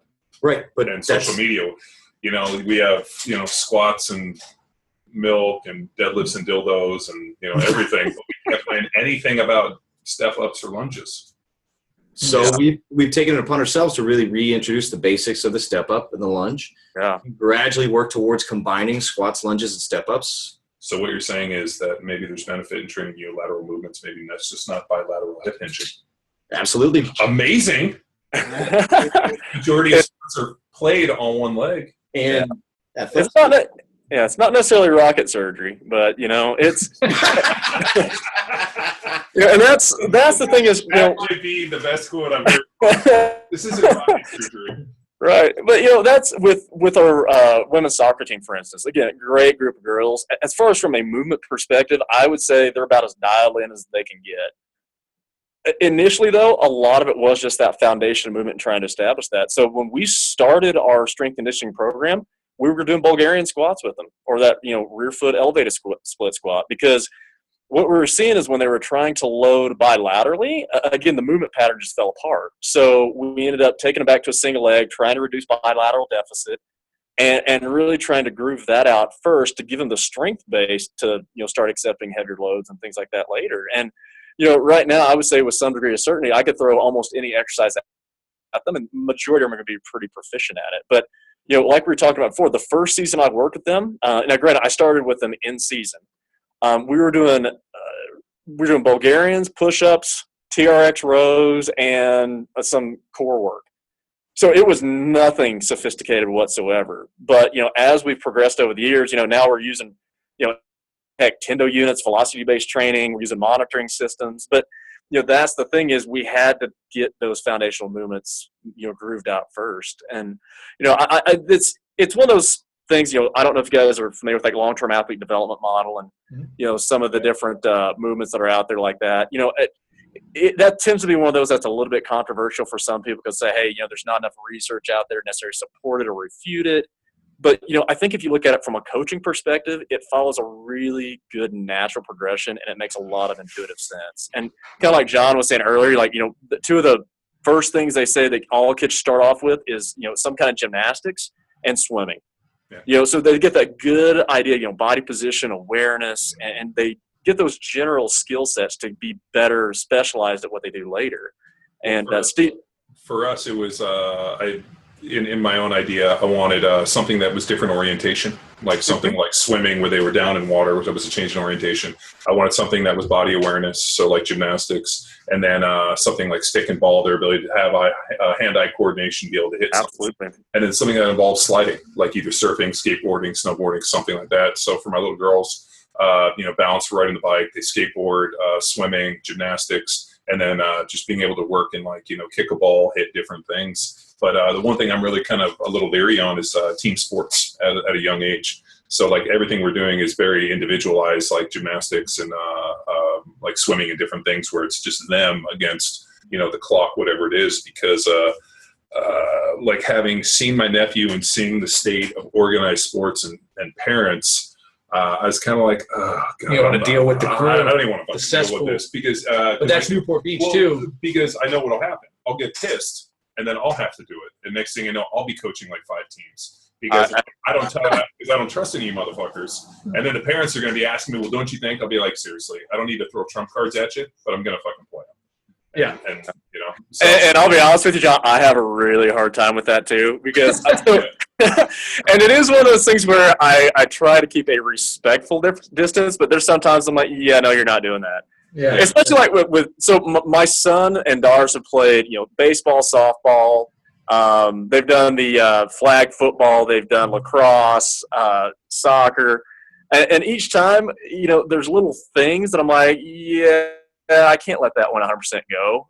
And so inevitably, like I think I've been the assistant coach on practically every darn team they've been on because, like you said, I don't want the responsibility of head coach, but at the same time, I want to have some control. There's nothing better than assistant coach. Parent, because I coach some Pop Warner, and there's some crazy parents, and I'd just be like, let me get head coach for you. And my buddy would just be like, you son of a bitch. But he was a his like specialty. Well, that's the assistant coach role is actually what I call being a dad when you're young. Like my wife's the head coach. I just I tell her all the time. I'm like, you're the head coach. I'm the assistant coach. Just give me the playbook. I'm just watching you because I don't know what the fuck I'm doing. Well, and it's funny. Like when we were in Corpus Christi, my son he was 5 and we were playing t-ball, and even at that rate, they were actually going through the process of kind of playing the game. I'm like, I play baseball. It's a fairly complicated sport as far as if you get into the minutia of all of it. And, so they're 5, and of course, it's like herding cats the whole time.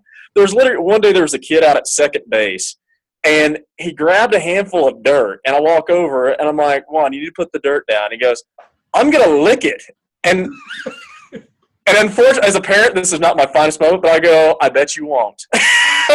So, you never say I'm a 4-year-old. 4-year-old boy. Right. Oh, he hammered it. It was awesome. But nonetheless, so one of the dads came up later, and he's talking about my son, who, again, is 5 at that point. He goes, he's a pretty good player. The Sun Belt League is the one's a little bit more competitive. You need to look at that. I'm like, dude, he's 5. Yeah. He may be like his old man and peak early. Like, I'm not like signing a pro contract yet. So, and I think that's the thing is like, it's one of those things where obviously as parents, it's hard to not, your kids are obviously an extension of yourself to some extent, and it's hard to be able to check that and go, okay, this is a process for them. They've got to go through this. They need to learn some skills, have some fun, and get that good basic motoric movement that they're going to need to be successful in other sports later. Mm-hmm. And I think that's one of the big challenges. If you look at coaching, it's kind of that inverted pyramid where at the Little League level, you got a lot of really, really great people who are, donating their time, their energy, their effort. And my genuine belief is most coaches, that are parents are, out there trying to do the best they can for the kids, but they don't have the training background to understand the coaching process. Mm-hmm. And, so what do? They go look at the programs that the Broncos are doing or what the Colts are doing, and then they try and implement that at like an 8-year-old peewee level. It's like, they're not at that stage yet. And yeah, they're trying to run that's the challenge. Offense. Yeah, they're like, let's run the West Coast offense. We're going to have goes. You're right. We're going to play cover 2. Don't worry about it. We're going to blitz every third down, and we're going to do hot route. Hot route. Red 7. What's that mean? Football. Right, and that's the funny thing. And ironically, if you look at it, the coaches who at the pro level, they got to be very good from a technical, tactical standpoint, but from that basic movement skill development standpoint, you need guys who have that experience at that lower level, and quite frankly, it'd make the job at the top much easier. Mm-hmm. But it's one of those things like how much talent do you lose out on because they don't have those coaches available? So, right. I think long term wise, I can see us moving closer to that in the future. Canada, the UK, Australia, they've all gone to that long-term athlete development model and having coaching systems. I can see us doing that. And, for them, it's one of those things where, they have to develop talent, and they don't have the luxury of having the numbers that we have. That's the one thing about America is everybody comes here. So we're deep as far as our selection pool. And, hey, if this kid doesn't make it, well, we got another 50 in the background who are probably almost as good. Mm-hmm. So for those countries that, struggle to have the numbers, they got to be a lot more dialed in with those processes. And, I've been seeing, a really interesting movement to that as of lately. NSCA, they just put out a position statement on LTAD, which is awesome. If you guys don't have access to it, hit me up. I'll make sure you guys can get some access to it. Another really great one that I believe is free online is USA Hockey. Oh. They have their American development model. That was, Istvan Bali and, some of the world's leading authorities on LTD helped put that together. A gentleman named Ken Martell is the guy who's really in charge of that at USA Hockey, and they just do an amazing job of getting that information out there. But I can see in the next decade or so us getting a lot more hip to that and really trying to, develop people who are going to be not only active for life but competitive for life at right.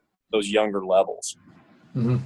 Yeah, that's essentially John and I have it's not necessarily it's long-term development, but not necessarily for athletics, but it's for his son. How are we going to create the super bro, right? The guy who, is on a missionary, like a mission trip in South Africa, building adobe mud huts for the tribes down there, and the bus breaks down, and he can fix the diesel motor with his shirt off, shredded, and then he finds a ukulele and serenades all the local women. And he climbs a tree and he's able to collect local fruit, whittle something, hunt something, and then cook an amazing 5-star meal for everybody. Yeah, that actually prevents cancer at the same time. Yeah, it's the fuck this guy model, where every other dude's like, fuck this guy. Oh, here he comes. He's singing John Mayer. What's this guy's deal? Cash. So I guess it starts with gymnastics and swimming, though, right? Well, it's that whole thing where it's the crawl shoot is where it starts. Yeah. Mm-hmm. We absolutely on that, the rolling, and then I also have this. I've been testing another theory, which is about ocular physical orientation.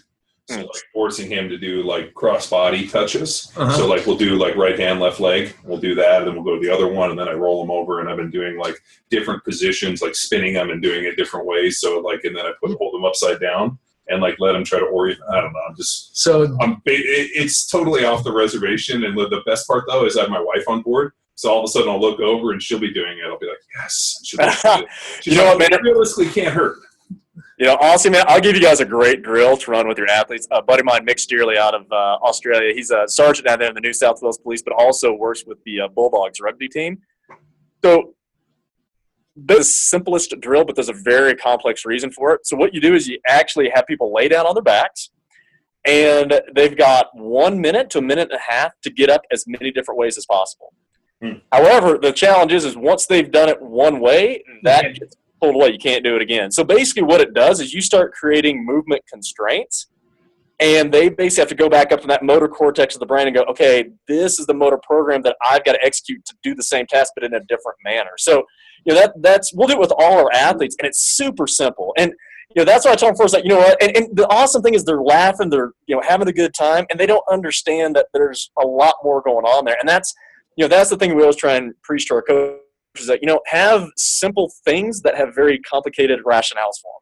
So, Jay, then like, as you evaluate that, is there a matrix you're evaluating, or is it just I think it's just creativity. Like, as he's thinking, like, all right, so you lay on your back, you flip over to your stomach, you get up is one, then you're like, get up? You're doing a ninja roll up. Back up, rise, like or back roll up. You could exactly. You could stand up. You could do a forward roll to a Kip roll. Up if you're athletic enough like me.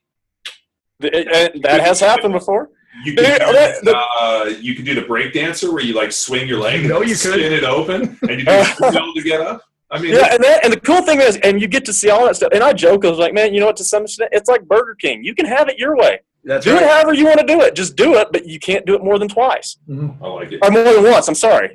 And that's the cool thing about it, is like they start delving into those different movement patterns. And the funny thing is, the first time they do the drill, a lot of them get about 30 seconds into it, and you just see them freeze and like, I'm out of ideas. I'm like, not good enough. Figure something out. Yeah. And then the more we start integrating it, the more they start figuring out and doing different things and getting, you know, higher scores. And the thing is, like, from a mobility standpoint, a stability standpoint, you know, you guys, John was talking about that cross extensor reflex and trying to coordinate different movement patterns. You know, it's a lot of those things that they haven't done since they were kids. Right. But, you know, because and the fun thing, it is silly, and they do have a good time with it. But again, the rationale is a lot more complicated than just lay down and get up. But that's what I joke with. I was like, man, 15 years of higher education, it gets down to lay on the floor and get up. You hit something really on the head that I observed from watching my kids is they never sit on the furniture.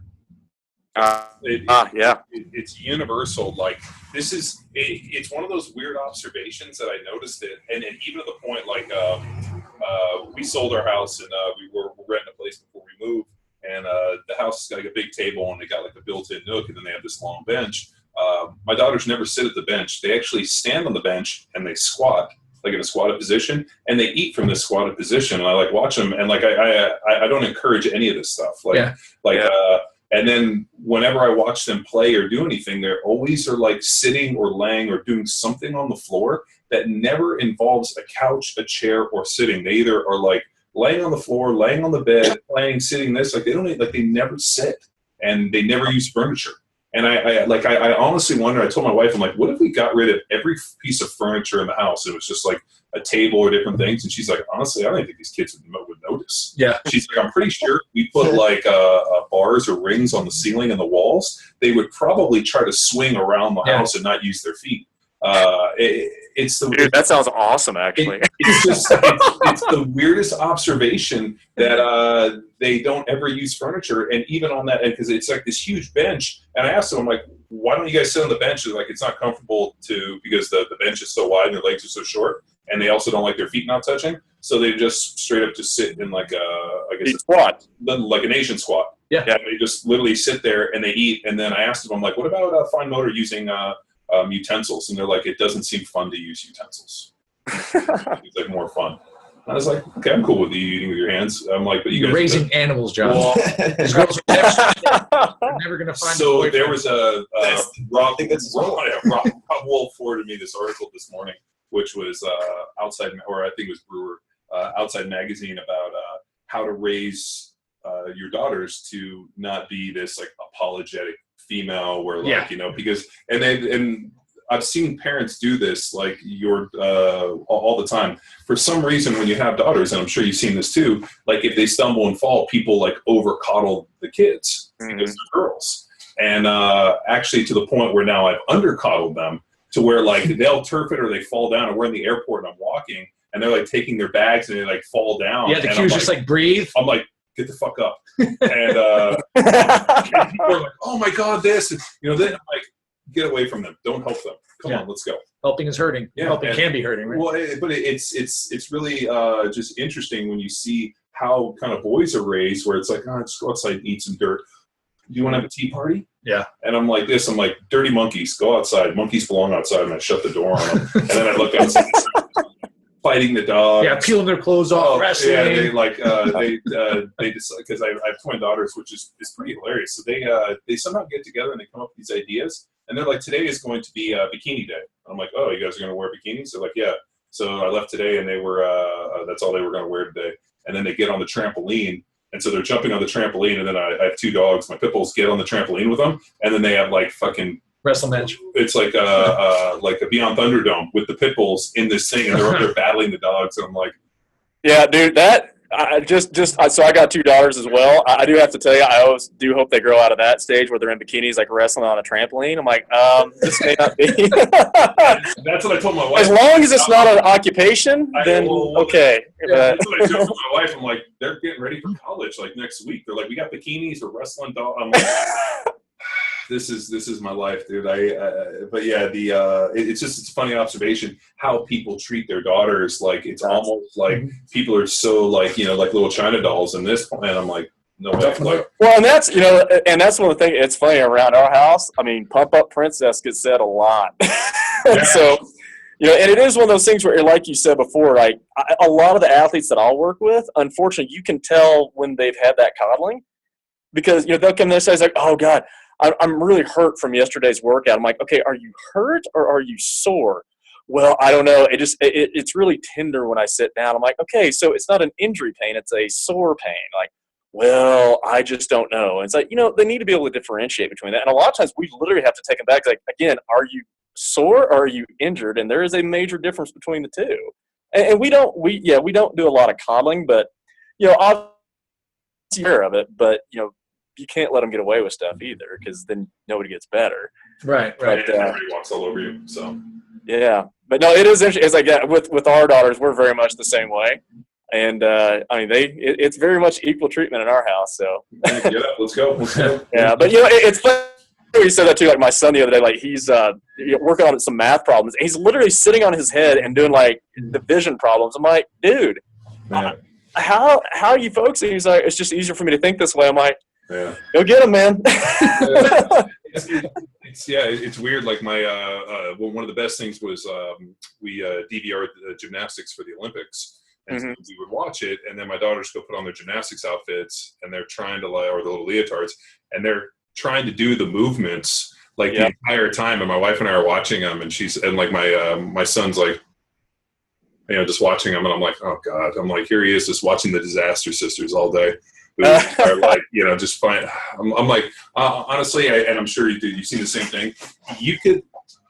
They should have like a TV show, some form of like Price is Right for kids, where from my kids to be competitive in this. You could put them into a clean situation and see how fast they could absolutely fuck up that destroy it. Like we clean up everything, wake up, and like within I'll turn around, I'll go in, I'll come back, and I'll be like, did a bomb go off in here? What? Oh, yeah. Papers? Why are crayons crushed? How did you wow? I'm like, I'm like, and they're like, yeah, no, man. It's funny, like there's some place in our house, like, okay, this is literally like a petting zoo. Like, what have you done here? That I mean, you walk in, it's just destroyed and it smells. I'm like, why?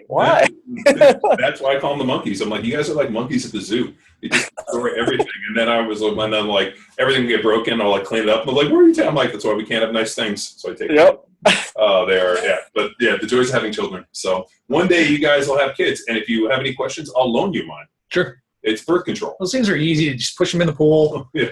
Have a beer. Have a beer. Yeah. Barbecue, bubble water. So.